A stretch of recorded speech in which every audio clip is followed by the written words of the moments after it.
బెండకాయ పచ్చడి ఎలా చేయాలో చూద్దాం. ఇవి బెండకాయలు టమాటాలు పెద్దవి అయితే 2, చిన్నవి అయితే 4 తీసుకోవాలి. కొన్ని వెల్లుల్లి, బెండకాయ ముక్కలు శుభ్రంగా కడిగి తుడిచిపెట్టుకున్నాయి. 2 టమాటాలు, పచ్చిమిర్చి కారాన్ని బట్టి మనం యాడ్ చేసుకోవాలి. చూసి కారం ఉన్న పచ్చియా కాదా అని. ఇది 1/4 కిలో బెండకాయలు ఉంటాయి. ఇలాగ టమాటాలు, పచ్చిమిర్చి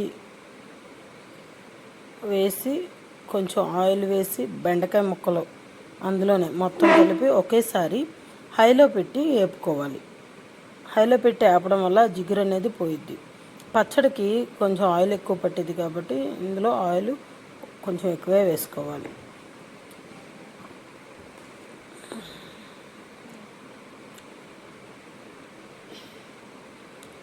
బాగా కలుపుతూ హైలో పెట్టి, సిమ్లో పెడితే బాగా జిగురుకు వస్తుంది. హైలో పెట్టి అడుగు పట్టకుండా కలుపుతూ ఉండాలి.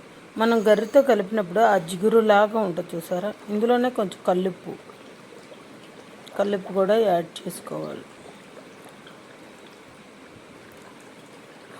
కలిపినప్పుడు జిగురు వస్తుంది స్టార్టింగ్లో, తర్వాత ఉండదు. ఆ జిగురు పోయేదాకా కలుపుకోవాలి. గరిటెతో కలిపేటప్పుడు ఇలాగ తీగల్లాగా జిగురుగా ఉంటుంది, అది మనకు తెలుస్తూ ఉంటుంది. హైలో పెట్టి కలుపుతూ ఉండాలి. మీడియంలో పెడితే బాగా జిగురుగా అయిపోతుంది. కొంచెం జీలకర్ర యాడ్ చేసుకోవాలి. మిక్సీ పట్టేటప్పుడు మళ్ళీ వెల్లుల్లిపాయతో పాటు కొంచెం జీలకర్ర వేసుకొని మిక్సీ పట్టుకోవాలి.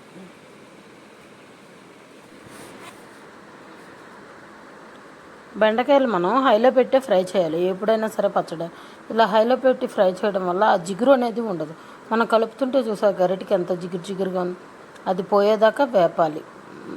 మధ్యలో మీడియంలో పెట్టుకొని అడుగంతా పడితే శుభ్రంగా గీక్కొని హైలో పెట్టి వేపుకో, ఆ జిగురంతా పోయేదాకా.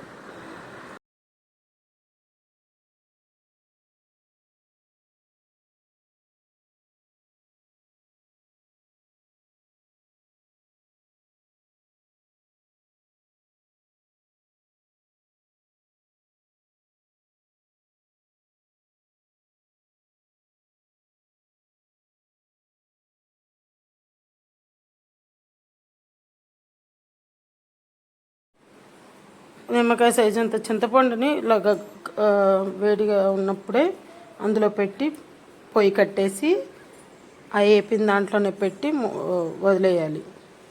మిక్సీ పట్టేటప్పుడు మెత్తగా ఉంటుంది.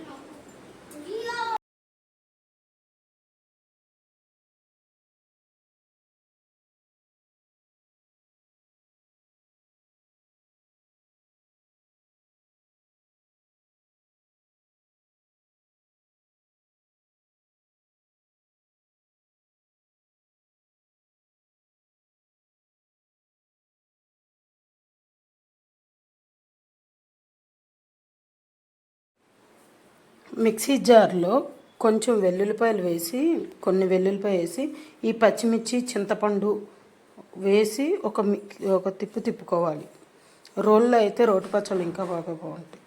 ఆ తర్వాత ఈ బెండకాయ టమాటా ముక్కలు వేసి కచ్చాపిచ్చాగా ఆడుకొని తాలింపు వేసుకోవడం.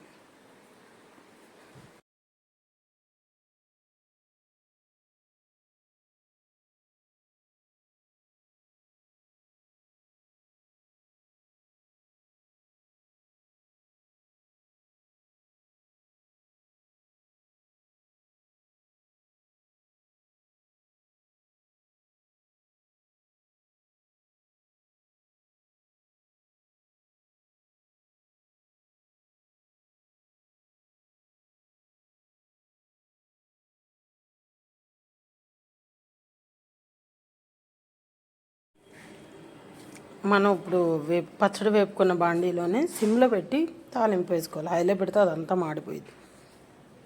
పచ్చెనపప్పు, సాయిపప్పు, జీలకర్ర, ఆవాలు, ఎండుమిర్చి వేగిన తర్వాత ఆ పచ్చడి అందులో వేసి కలిపి దింపేసుకోవడం.